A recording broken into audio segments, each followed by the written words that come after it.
ಬದುಕುವ ಆಸೆ ಇದ್ದರೆ ನಿನ್ನ ಶತ್ರುಗಳ ಕಣ್ಣೆದುರಲ್ಲೇ ಬದುಕು.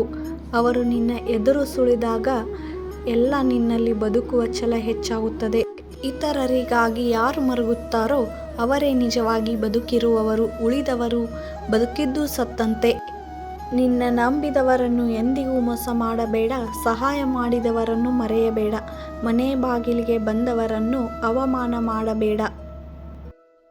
ಸತ್ಯಕ್ಕಾಗಿ ಯಾವುದನ್ನು ಬೇಕಾದರೂ ತ್ಯಾಗ ಮಾಡು, ಆದರೆ ಯಾವುದಕ್ಕೂ ಸತ್ಯವನ್ನು ಮಾತ್ರ ತ್ಯಾಗ ಮಾಡಬೇಡ. ಮನಸ್ಸನ್ನು ಶಕ್ತಿಯುತವೂ ಶಿಸ್ತಬದ್ಧವೂ ಆಗಿಸುವುದರಲ್ಲಿಯೇ ಜ್ಞಾನದ ಮೌಲ್ಯವಿರುವುದು. ನಿಂತ ನೀರಿನಲ್ಲಿ ಕ್ರಿಮಿ ಹುಟ್ಟುತ್ತವೆ. ಕೆಲಸವಿಲ್ಲದವ ಮನುಷ್ಯನಲ್ಲಿ ಕೆಟ್ಟ ವಿಚಾರಗಳು ಜನಿಸುತ್ತವೆ. ಹಣವಂತರ ಜೊತೆ 100 ವರ್ಷ ಬದುಕುವುದಕ್ಕಿಂತ ಹೃದಯವಂತರ ಜೊತೆ 3 ದಿನ ಬದುಕಿದರೂ ಜೀವನ ಸಾರ್ಥಕ. ನಿನ್ನ ಹೃದಯದಲ್ಲಿ ಪ್ರಾಮಾಣಿಕತೆ ತುಂಬಿದ್ದರೆ ನಿನ್ನ ಶತ್ರು ಮಾತ್ರವಲ್ಲ, ಇಡೀ ಪ್ರಪಂಚ ನಿನ್ನೆದುರೇ ಆಯುಧವನ್ನು ಕೆಳಗೆ ಇಡುತ್ತದೆ.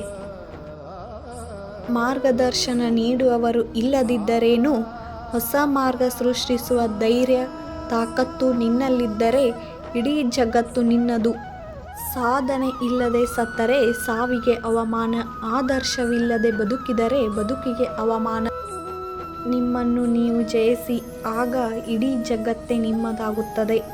ಗುರು ಎಂದರೆ ವ್ಯಕ್ತಿಯಲ್ಲ, ಒಂದು ಶಕ್ತಿ. ಅಜ್ಞಾನದ ಕತ್ತಲು ಕಳೆದು ಸುಜ್ಞಾನದೆಡೆಗೆ ಕರೆದುಕೊಂಡು ಹೋಗುವ ಶಬ್ದವೇ ಗುರು. ಜೀವ ನಮ್ಮ ಮಾತನ್ನು ಕೇಳುವುದಿಲ್ಲ. ಯಾವಾಗ ಬೇಕಾದರೂ ಹೋಗಬಹುದು. ಜೀವನ ನಮ್ಮ ಮಾತನ್ನು ಕೇಳುತ್ತದೆ. ಹೇಗೆ ಬೇಕಾದರೂ ರೂಪಿಸಿಕೊಳ್ಳಬಹುದು. ಸಾಧ್ಯವಿಲ್ಲ ಎಂದುಕೊಂಡರೆ ಏನನ್ನು ಸಾಧಿಸಲಾಗದು. ಪ್ರಯತ್ನಿಸುವುದರಿಂದ ನಷ್ಟವೇನಿದೆ? ಗೆದ್ದರೆ ಸಂತೋಷ, ಸೋತರೆ ಅನುಭವ. ಕಾಲ ಕೆಟ್ಟಿತೆಂದು ಜನರು ಹೇಳುತ್ತಾರೆ, ಆದರೆ ಕಾಲ ಕೆಡುವುದಿಲ್ಲ. ಕೆಡುವುದು ಜನರ ನಡತೆ ಮತ್ತು ಆಚಾರ ವಿಚಾರ ಮಾತ್ರ. ನಮ್ಮ ದುಃಖಗಳಿಗೆಲ್ಲ ನಾವೇ ಜವಾಬ್ದಾರರು, ಮತ್ಯಾರೂ ಅಲ್ಲ. ಅದೃಷ್ಟವನ್ನು ರೂಪಿಸಿಕೊಳ್ಳುವವರು ನಾವೇ. ಧೀರ ಪುತ್ರರೇ, ನೀವೆಲ್ಲರೂ ಮಹಾಕಾರ್ಯ ಮಾಡಲು ಹುಟ್ಟಿದ್ದೀರಿ. ನಾಯಿ ನರಿಗಳ ಬೊಗಳುವಿಕೆಯಿಂದ ಭಯಭೀತರಾಗಬೇಡಿ. ಸಿಡಿಲ ಗರ್ಜನೆಯು ನಿಮ್ಮನ್ನು ಅಂಜಿಸಲಾರದು. ಕಾರ್ಯೋನ್ಮುಖರಾಗಿರಿ.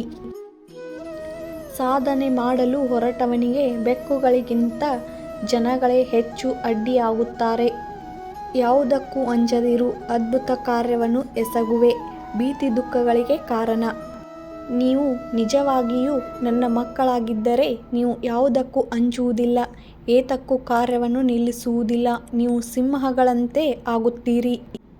ಈ ವಿಡಿಯೋ ಇಷ್ಟವಾಗಿದ್ದರೆ ಲೈಕ್ ಮಾಡಿ, ಶೇರ್ ಮಾಡಿ, ಕಮೆಂಟ್ ಮಾಡಿ. ಹಾಗೆ ನನ್ನ ಚಾನಲ್ಗೆ ಸಬ್ಸ್ಕ್ರೈಬ್ ಆಗಿ. ಮತ್ತೆ ವಿಡಿಯೋದೊಂದಿಗೆ ಸಿಗ್ತೀನಿ. ಬಾಯ್ ಬಾಯ್.